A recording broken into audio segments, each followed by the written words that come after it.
Akala ng marami, ang nananalo sa buhay ay yung pinakamalakas. Pero tanungin kita, kung lakas lang ang basihan, bakit maraming masipag ang nauubos? Hindi lakas ang nagpapanalo.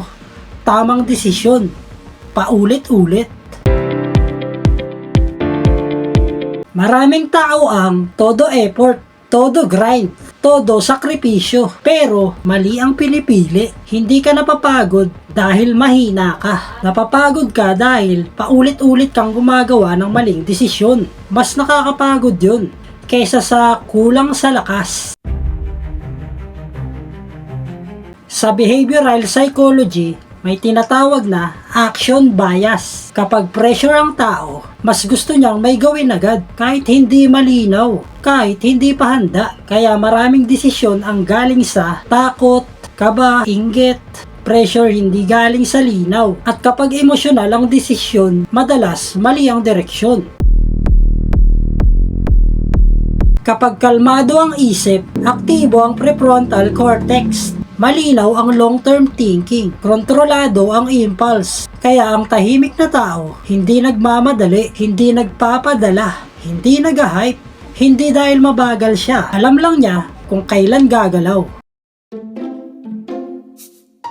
Sa Think Global Mindset, hindi lahat ng kaya mo, gagawin mo. Hindi lahat ng uso, sasabayan mo. Pipiliin mo lang ang kaya mong ulitin, hindi ka sisirain.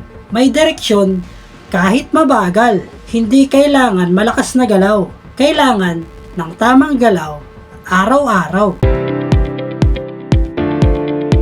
Bago ka mag-yes sa kahit ano, itanong mo, kaya ko ba itong ulitin kahit walang gana? Lalakas ba ako dito after 6 months? Tahimik ba ang loob ko o excited lang? Kung excited lang, maghintay ka. Kung kalmado, doon ka. Yan ang disiplina ng matatalino. Maraming tao ang akala nila kailangan nilang mas agresibo.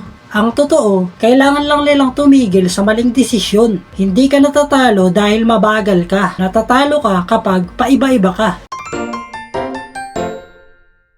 Hindi lakas ang nagpapanalo. Hindi rin galing. Tamang desisyon. Paulit-ulit.